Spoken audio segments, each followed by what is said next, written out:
বেশ কিছু মাস ধরেই সোশ্যাল মিডিয়ায় একটাই জল্পনা সর্বাধিক জায়গা করে নিয়েছে, আর তা হলো অভিষেক বচ্চন ও ঐশ্বরিয়া রায়ের মধ্যে বিচ্ছেদের খবর।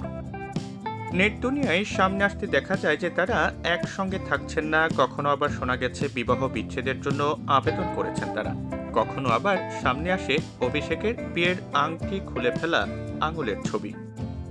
একটা সময় খোদ অভিষেক বচ্চনই জানিয়েছিলেন যে যতক্ষণ আঙুলে আংটি রয়েছে ততক্ষণ কোনো প্রশ্ন নয়, তবে সেই আংটি সম্প্রতি আর দেখা যাচ্ছে না, ফলে কৌতূহল আরও তুঙ্গে উঠেছে। ঠিক কেমন সম্পর্কে রয়েছেন তারা, বর্তমানে ভক্তরা মুখে রয়েছেন এই প্রশ্নের উত্তর জানতে। তারই মাঝে এবার ভাইরাল হলো নতুন ছবি।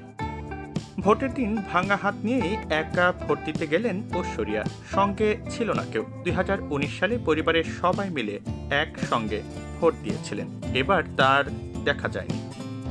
ফলে ভাঙনের ছবি যেন স্পষ্ট করে দিল বচ্চন পরিবার। একা এসে ভোট দিয়ে গেলেন ঐশ্বরিয়া রায়, অন্যদিকে আলাদা ভোট দিতে গেলেন জয়া বচ্চন ও অমিতাভ বচ্চন।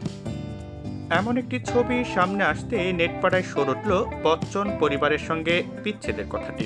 ভাঙা হাত নিয়ে একা কেন ভোট দিলেন বচ্চন বধূ, যেখানে তাদের অধিকাংশ সময় সপরিবারে ভোট দিতে দেখা গেছে, যদিও এর উত্তর এখনো পর্যন্ত স্পষ্ট নয়।